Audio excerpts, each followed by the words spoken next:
एक बार एक राजा ने ऐलान किया कि अगर कोई भैंस को उठाकर दरबार का पूरा एक चक्कर लगाएगा तो वो उसे अपना आधा राज्य दे देगा। लोग पहले तो राजा की ये बात सुनकर हंसने लगे। फिर कुछ लोगों ने ट्राई किया, कुछ राजा महाराजाओं ने, लेकिन सबको मुंह की खानी पड़ी। फिर वहां पे एक दुबला पतला सा आदमी आया और उसने बोला कि मैं पूरे 1 साल बाद यहाँ पे दरबार में भैंस को उठाकर एक चक्कर लगाऊंगा। तो पूरे 1 साल बाद जब राजा ने उस आदमी को देखा तो उसे देखकर पूरा का पूरा दरबार और राजा का सिंहासन कांप उठा, क्योंकि उस आदमी ने भैंस को उठाकर एक नहीं दरबार के पूरे 5 चक्कर लगाए। तो राजा ने पूछा उसने ये कैसे किया? तो उसने बोला मैंने 1 साल पहले भैंस का एक बच्चा लिया, उसको रोज उठाकर घूमता था। ऐसे धीरे धीरे भैंस के बच्चे का वजन बढ़ता गया और मेरी ताकत बढ़ती गई।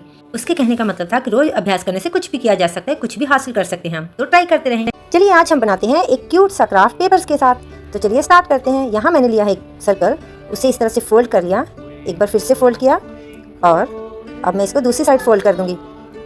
अब इसके ऊपर हम बनाएंगे एक प्यारी सी पेटल। पेटल बनाने के बाद इसे हम कट करेंगे और कट करने के बाद जब हम इसे ओपन करेंगे तो ये बन जाएगा एक बहुत ही सुंदर सा फूल। अब इसको मैंने पेंसिल के साथ इसके पेटल्स को सेट कर लिया है एंड इसमें अब मैं लगा दूंगी क्यूट सा सर्कल। तो देखिए बन के तैयार है अपने हमारे प्यारे से फूल। एक बार एक शेर को लगा कि उसमें से बहुत बदबू आ रही है, तो उसने हिरन से पूछा। तो हिरन ने बोला हाँ जनाब, आप में से तो बहुत बदबू आ रही है। तो शेर को गुस्सा आया, उसने उसको मार दिया। फिर शेर ने एक बंदर से पूछा, बंदर डर गया। तो बंदर ने बोला नहीं जनाब, आप में से बिल्कुल बदबू नहीं आ रही। तो शेर ने देखा कि ये बंदर तो झूठ बोल रहा है, तो उसने बंदर को भी मार दिया। उसके बाद उसने लोमड़ी से पूछा। तो लोमड़ी ने कहा जनाब मेरा नाक बंद है तो मुझे कोई बदबू नहीं आ रही, तो आप किसी और से पूछ। एक बार एक राजा ने ऐलान किया कि अगर कोई भैंस को उठाकर दरबार का पूरा एक चक्कर लगाएगा तो वो उसे अपना आधा राज्य दे देगा। लोग पहले तो राजा की ये बात सुनकर हंसने लगे। फिर कुछ लोगों ने ट्राई किया, कुछ राजा महाराजाओं ने, लेकिन सबको मुंह की खानी पड़ी। फिर वहां पे एक दुबला पतला सा आदमी आया और उसने बोला कि मैं पूरे 1 साल बाद यहाँ पे दरबार में भैंस को उठाकर एक चक्कर लगाऊंगा। तो पूरे 1 साल बाद जब राजा ने उस आदमी को देखा तो उसे देखकर पूरा का पूरा दरबार और राजा का सिंहासन कांप उठा, क्योंकि उस आदमी ने भैंस को उठाकर एक नहीं दरबार के पूरे 5 चक्कर लगाए। तो राजा ने पूछा उसने ये कैसे किया?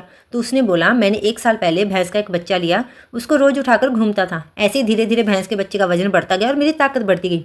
उसके कहने का मतलब था कि रोज अभ्यास करने से कुछ भी किया जा सकता है, कुछ भी हासिल कर सकते हैं हम, तो ट्राई कर। हिरन ने बोला हाँ जनाब, आप में से तो बहुत बदबू आ रही है। तो शेर को गुस्सा आया, उसने उसको मार दिया। फिर शेर ने एक बंदर से पूछा, बंदर डर गया। तो बंदर ने बोला नहीं जनाब, आप में से बिल्कुल बदबू नहीं आ रही। तो शेर ने देखा कि ये बंदर तो झूठ बोल रहा है, तो उसने बंदर को भी मार दिया। उसके बाद उसने लोमड़ी से पूछा। तो लोमड़ी ने कहा जनाब मेरा नाक बंद है तो मुझे कोई बदबू नहीं आ रही, तो आप किसी और से पूछ लीजिए। शेर ने उसको कुछ नहीं करा और छोड़ दिया। इसी तरह आप लोग भी लोमड़ी की तरह बने, फालतू की बहस से बचे और नेगेटिविटी से दूर रहें। वीडियो अच्छी लगी तो लाइक करें।